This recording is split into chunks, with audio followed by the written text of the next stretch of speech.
Do you know that 80% of Nigerian pastors are fake? Yes, fake. I am not against Christianity, but I think it's high time the general public takes a look at the activities of these nefarious individuals who parade themselves as pastors in Nigeria.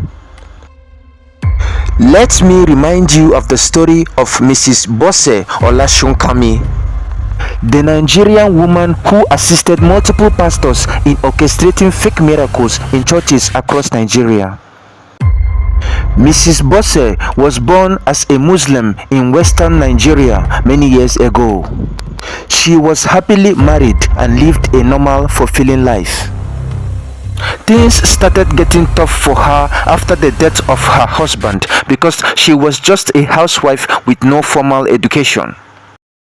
In order to cope with her situation, Mrs. Bose decided to work at a nearby restaurant, but unfortunately, she had an accident one day.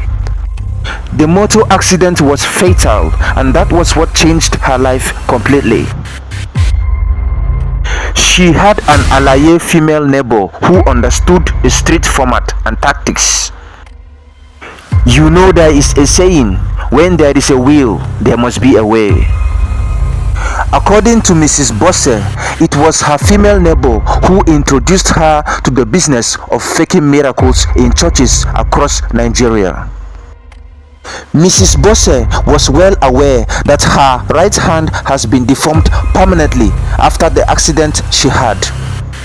So she was not going to the churches because she was looking for a miracle, but rather she was going to the churches in order to fake a miracle. This is what we call an arrangee miracle here in Nigeria. Many pastors understand nowadays that the physical manifestation of a miracle is the only thing that can make members believe their gospel without any doubt. And so Mrs. Bose was a nice gamble for them to try out. Mrs. Bose had a way of moving her hand in a certain direction to make it seem as if a miracle was taking place. Of course, that was what the pastors needed. Luck ran out on the pastors when Mrs. Bose was arrested by the Lagos State Police Intelligence Team.